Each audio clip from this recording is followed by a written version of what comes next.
Bishop and knights are both worth 3 points in material, so why are bishops regarded as being the better piece? To answer this question, we have to imagine an empty board with no pieces on it. Then put a knight in the middle. We can see that in just one move, the knight has 8 squares to go to.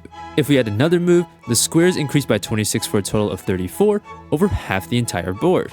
With 3, the knight can move to nearly every square on the board, and with 4, the knight can finally reach the last remaining tiles. We can easily see this with a board like this. Now let's put this aside and take a look at the same thing but for the bishop. At one move, it can move to 15 different squares, and in 2 moves, we can move to 31 different squares, so including the starting tile, it can cover half the entire board in just 2 moves. But when you look at the face value, it seems that the knight has much more mobility.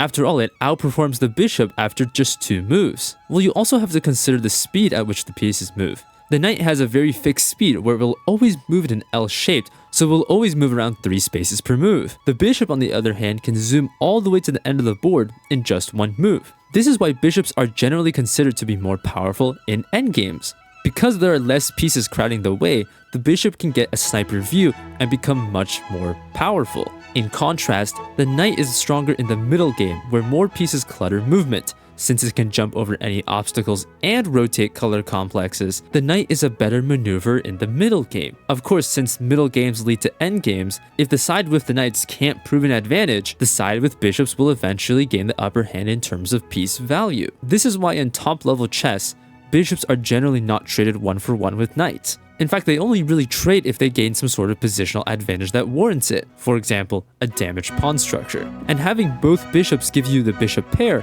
which can pose as a deadly sniping combo. And the difference isn't just a preference either. Strong engines like AlphaZero evaluate the bishop as being nearly 10% better than the knight overall. So what does this mean for you?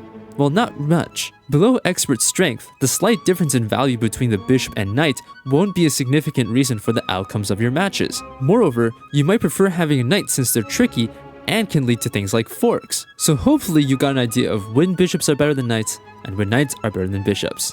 Thanks for watching.